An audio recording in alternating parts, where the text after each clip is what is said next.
Hey everyone, Dancentral here, and I'm back with another collaboration video with Clickforupdate. We're going to be doing another Xbox special, and this time we're going to be doing Grand Theft Auto 4 on obviously the Xbox 360. Now this game was developed by Rockstar Games. It was released on the PlayStation 3 and Xbox 360 in Oceania, Europe and North America on the 29th of November 2008. On the 30th of October 2008 in Japan. It's also been released on PC in North America on the 2nd of December 2008 and in Europe on the 3rd of December 2008. It's also the sixth 3D game in the Grand Theft Auto series, and it's since had two kind of add-on packs released for it. The first being The Lost and Damned, which was released on the 17th of February 2009, and then the second being The Ballad of Gay Tony, which was released on the 29th of October 2009. It's also, these two add-ons are also due to be released on PS3 and Windows in March 2010. Okay, just a very quick summary of the backstory. The game is set in a redesigned version of Liberty City, which is actually based on modern-day New York City. It follows Nico Bellic, who's a war veteran. He comes to America in search of the American dream, but he quickly becomes entangled in crime and gangs and corruption. The game fuses elements of driving games and third-person shooters. It's also the first to feature multiplayer mode. The game also broke industry records of sales of around 3.7 million units that were sold on the day of the release alone. It's also sold an estimated 6 million copies worldwide, and since the 11th of March 2009, the game has sold over 13 million copies.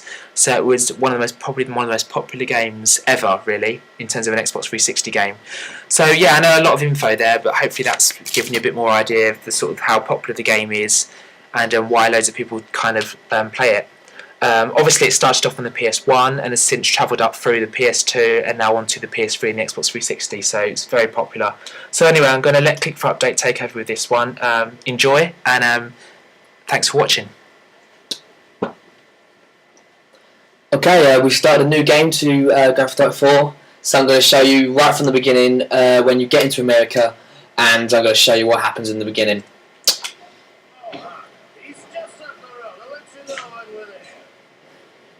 There we are. So, as like all the other Grand Theft Autos, it's all mission based. So I got my first mission, which is drive to your cousin Roman's place. Let's get going.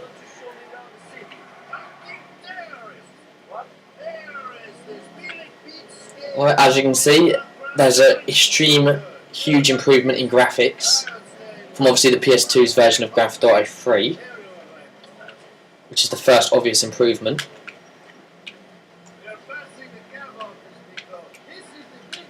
I've actually already completed this game and played it for quite some time, so I can already comment on the gameplay, the aspects and the story. The story is very long, it's impressively long and acceptable as well, so I didn't feel cheated out of a storyline, out of gameplay length, so I was quite happy with that.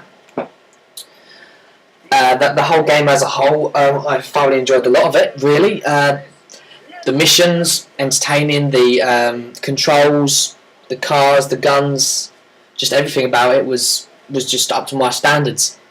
Since there was such a huge demand for it when it came out, I was even one of those queuing up to buy the game because I was so looking forward to its release and to actually buy it.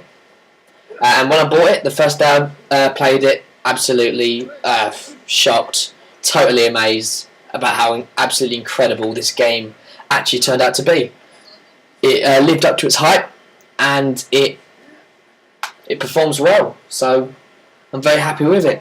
If you haven't played it now, then I have no idea why, then you must not actually be into these kind of games, because Grand Theft Auto has always been a classic and much loved by a lot of people around the world, as from the 3.7 million copies being sold, or how much they earned on the first day of release. So that just proves how how much demand it was for the game. So that's all good. Let me just skip this.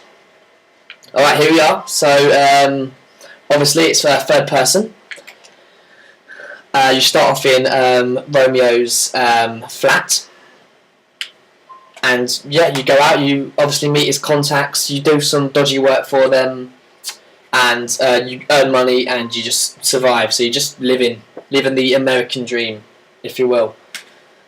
I'll show you around and I'll show you the city. So once this is done, once this is done, I don't want to save. So here we go. So my first mission is going to go and see him. So firstly, I'll just show you. So here we go. You obviously use the beds to save, as it has been. Even in Grand Theft Auto 3, you've got you can watch TV.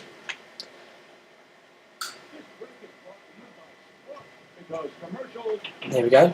So it kind of seems like a rather pointless add-on to this game. So don't really know. I guess that's kind of making it a little bit more lifelike, being able to watch a TV since they are actually there in the places you go. So let me just turn that off.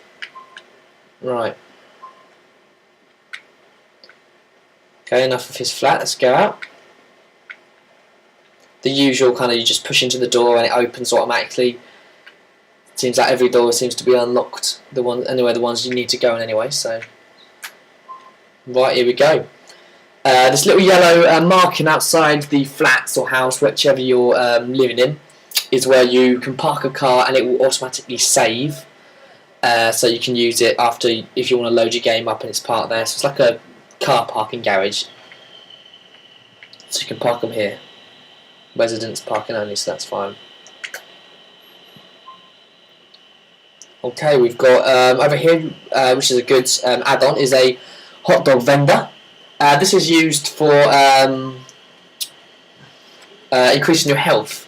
So if you've been on a job, doing a mission, and your health's low, find yourself a vendor, grab yourself a hot dog, and there you go. Your health's refilled. It will only do health. Armor obviously will be different, which you can buy armor from gun shops or picking it around, depending on where you find it. So yeah, pretty much like Grand Theft Auto 3.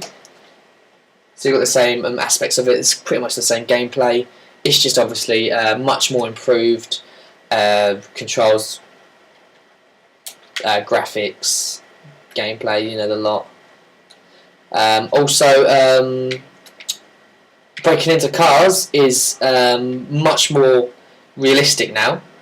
You can actually smash the window of the car to actually unlock it, which is better than just being able to open it. This is fair enough because obviously the door's going to be unlocked. But to a parked car and it's locked, you actually get to elbow the window in to actually unlock the car and steal it, which is nice.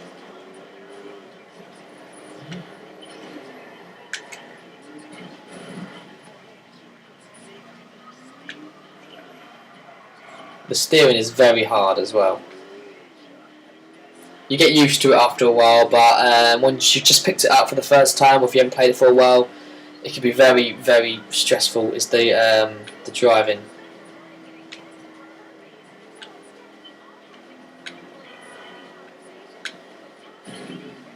What I do like is if you drive really fast to a post head on, you actually do go flying out of the windscreen, which is another good little add-on to the game, which the developers have created.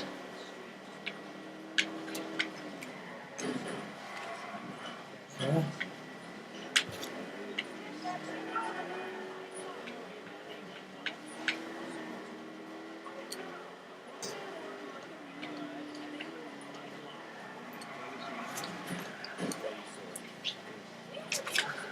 Okay. But yeah, as you can see, Grand Theft Auto 4, beautiful, beautiful game. I guess you kind of got to pick it up and play it for yourself to really understand the decent controls and gameplay. But it's just what does what it says on the tin, I guess. You move over here, search for the American dream. You're gonna work. you work, you do dodgy missions, you try and not get in trouble with the police. If you do, you evade them. You get to run people over in cars, you steal cars, you know, the usual gangster game. Same, you know, pretty much the same ideas as any other Grand Theft Auto, but obviously it's keeping with the times. And we're also obviously looking forward to a Grand Theft Auto 5 release. That's probably going to take a couple of years to create, due to improving on what's already done now.